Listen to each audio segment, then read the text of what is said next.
tribulation apparently began on October 2nd with the signing of the covenant with the many from Daniel 9:27 by the United Nations, and the opening of the first seal of Revelation by Jesus himself, signified by the riding of the white horseman. It seems we're in the tribulation. If you're new to this channel, there's probably 100,000 thoughts running through your mind right now hearing that. Did he just say the tribulation started on October 2nd?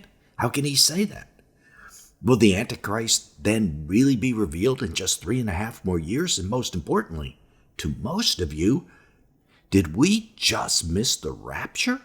If so, what does all this mean? This is Bible teacher Nelson Walters. Today we're going to explore this question about the rapture in depth and even show you a video clip of what two esteemed pre-trib scholars, Pastor J.D. Farag and Amir Safadi, have to say about missing the rapture.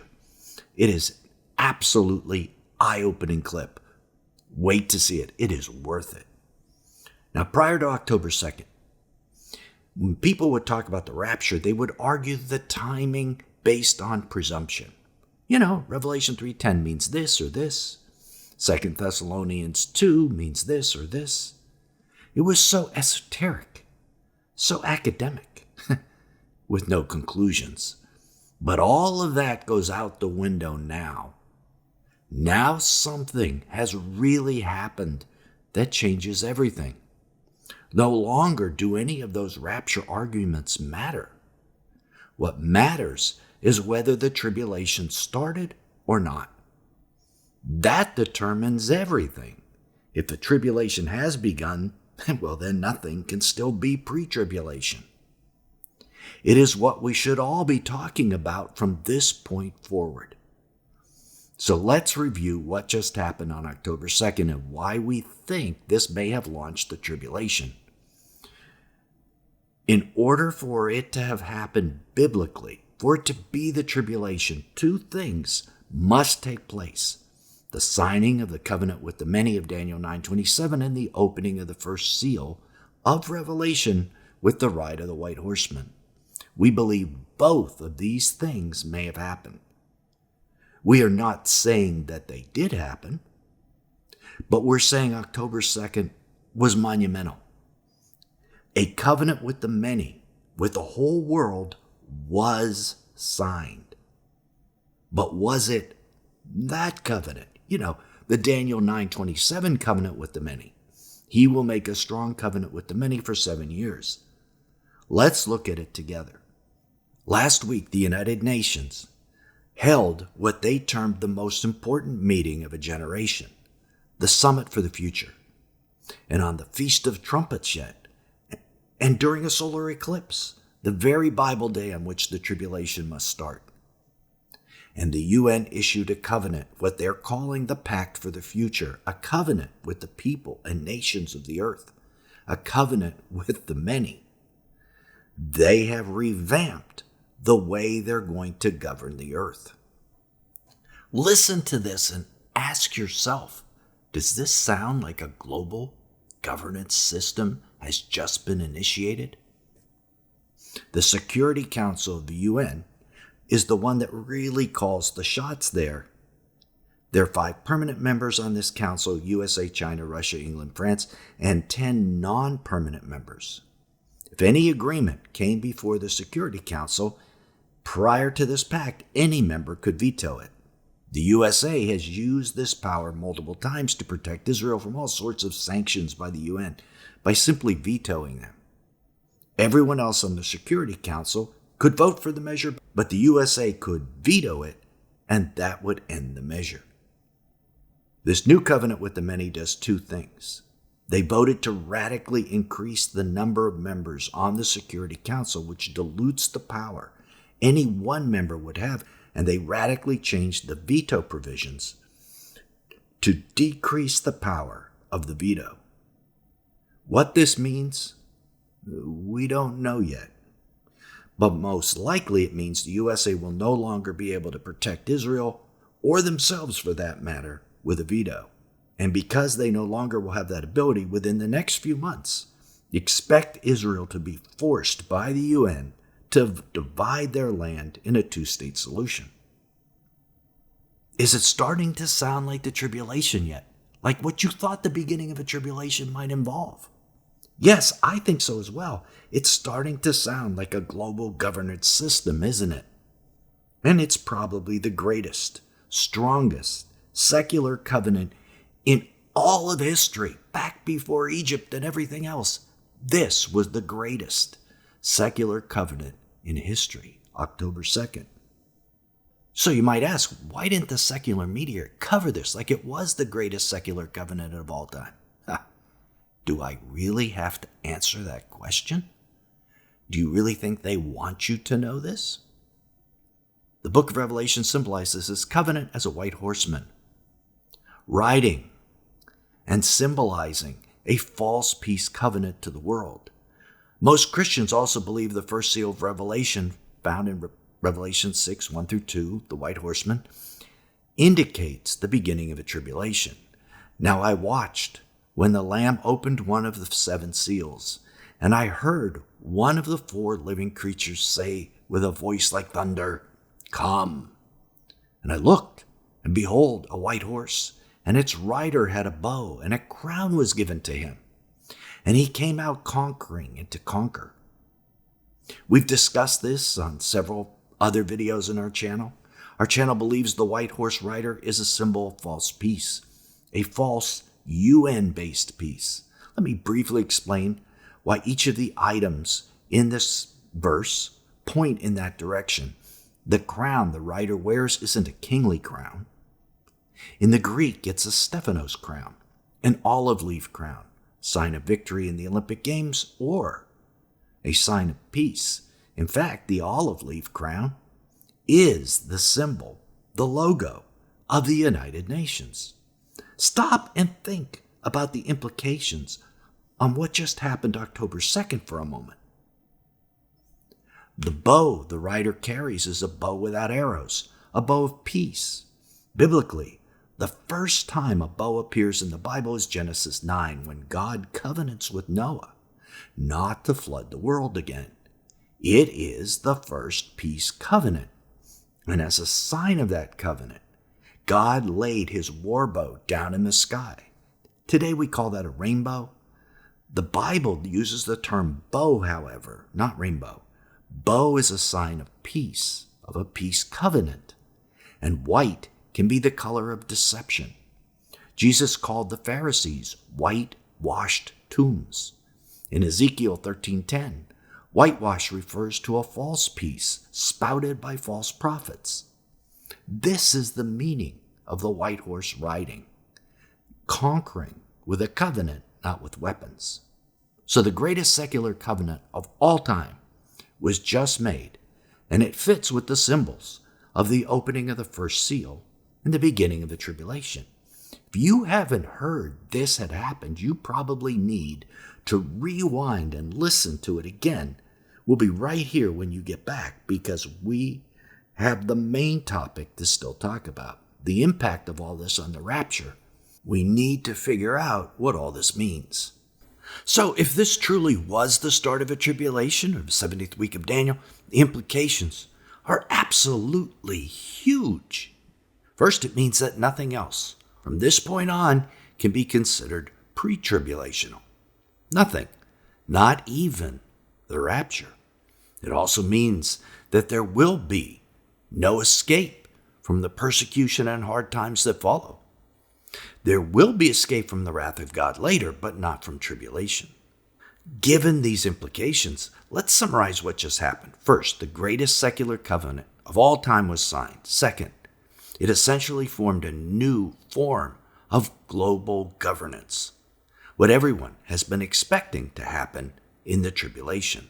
Third, the covenant matches every sign of the white horseman, the consequence of the breaking of the first seal of Revelation, what everyone else was expecting to happen at the beginning of the tribulation. But you might ask, hey, wait, why doesn't anyone else seem to see this? My favorite Bible teacher has nothing to say about this. This is actually the fourth point. Jesus prophesied exactly that in the parable of the 10 virgins, that all 10 virgins, the entire kingdom of heaven, or what we'd call the church today, that they would be asleep prior to his return. Folks aren't going to wake up and realize this until the midnight cry that wakes them up. So Christians being oblivious is exactly what we should expect. If this is so, what events should we think might happen in the next year or 2 years? First, we should expect a two-state solution dividing Israel as the UN flexes its new muscles. We should also expect the start of sacrifices on the Temple Mount and the setting up of a sanctuary, be that a tent, a temple, or even a repurposing of the Dome of the Rock. Any of these could be your personal midnight cry, your wake-up moment. And finally, we should expect the breaking of that peace treaty, the invasion of Israel, the abomination of desolation to be set up, and finally the man of sin to sit in the temple of God, as 2 Thessalonians 2, 3-4 tells us. If this is the beginning of a tribulation, that event, the abomination of desolation, should happen around Passover 2028. That is the point we'll know if this was it or not. And if that happens, everyone who is going to wake up will wake up by then, or they're never waking up. I'm sure many of you, if not most of you, have spent your entire life expecting to be out of here before the tribulation. Because of this, I imagine what I'm saying is pretty difficult. You haven't had the time to prepare your mind, soul, and spirit for what we're about to face. And you're not alone. Listen to two of the most esteemed pre-trib teachers, J.D. Farag and Amir Safadi. I'm sure you've heard of them, and how they feel about entering the tribulation. It is absolutely an astonishing clip. Don't judge them. We certainly aren't. But listen to what they have to say.